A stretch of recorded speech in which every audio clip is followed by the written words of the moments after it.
Hello, welcome back. This is Hitman. We are in Sapienza. We're going to do a bit of a walking tour during today's little playthrough. And what we are going to be talking about now is concept of nominative predeterminism.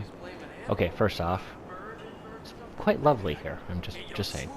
So, nominative predeterminism is a philosophical idea, I suppose you would call it, that your name determines your destiny. And I picked Sapienza because there's actually an interesting little side story I wanted to get into here. So, lovely statue, first off. Very lovely. But it's almost the opposite of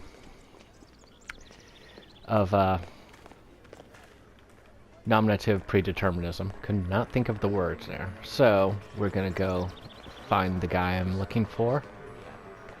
So, there he is, right there. The gentleman right there, waiter, his name is Jack Please. And he has this name for, well, according to the internet, and as you know, everything on the internet is 100% true. His name came when they it came from the initial video or the preview of this level that they put out, and at the end of it has Agent 47 sitting in this cafe, and he says, "Check please," to the waiter who comes over.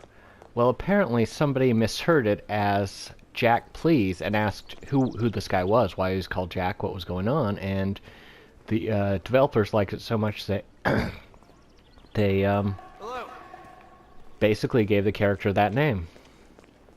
So, yep. So that's kind of the opposite of nominative predeterminism. Now, which way should I? I think I'll go this way. This is the back alleyways.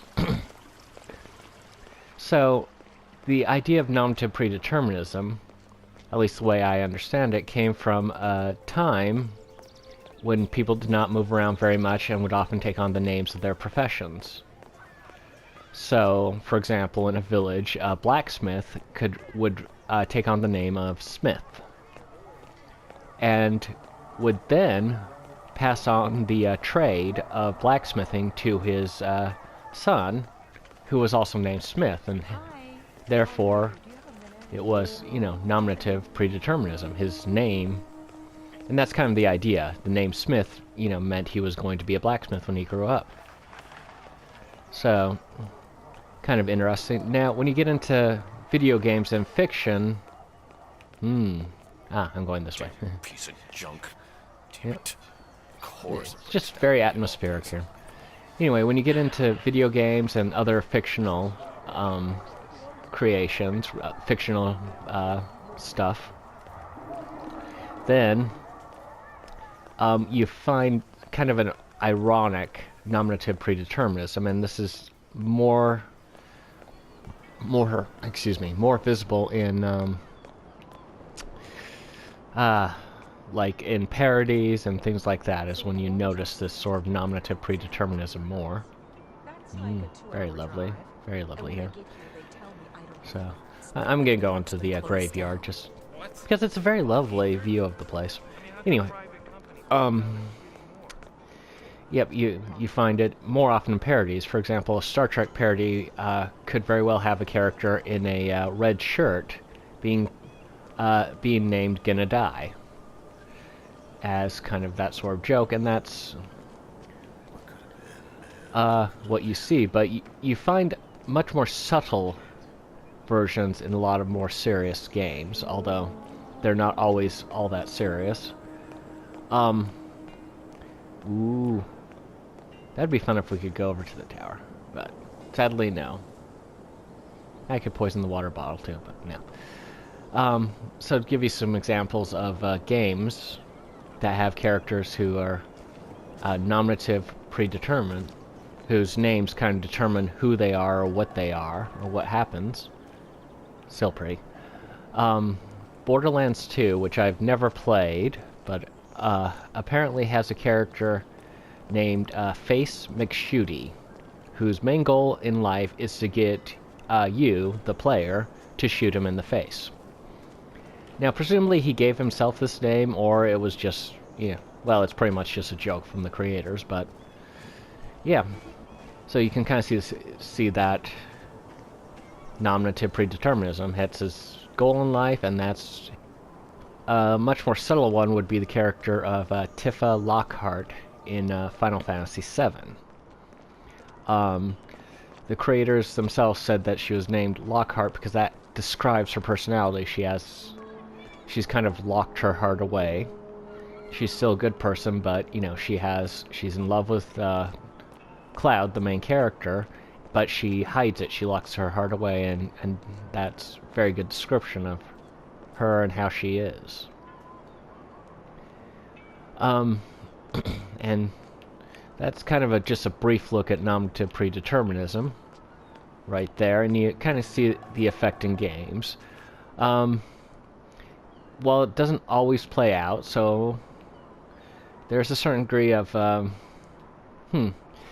in this game, for example, 47 doesn't seem to really mean anything, but there's a sequence or a assassination you can get on this level, which will feature someone watching, basically one of the targets watching old home videos that are done to like 80s type rock music, but ironically the rock music keeps repeating the number 47, and of course it's his destiny to be, assassinated by 47.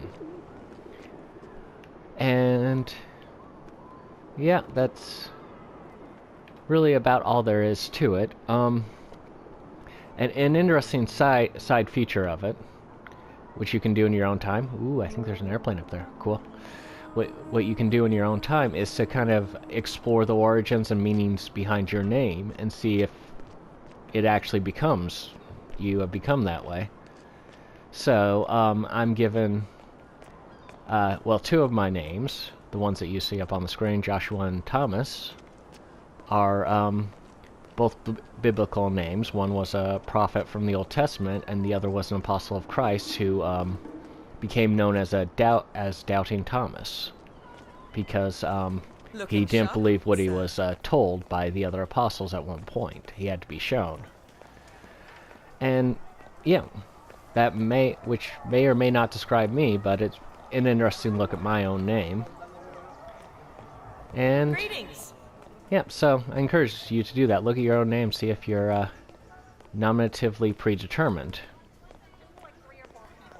And yeah, if you're named after a parent, are you doing the same things that your parents are doing? Maybe, maybe not.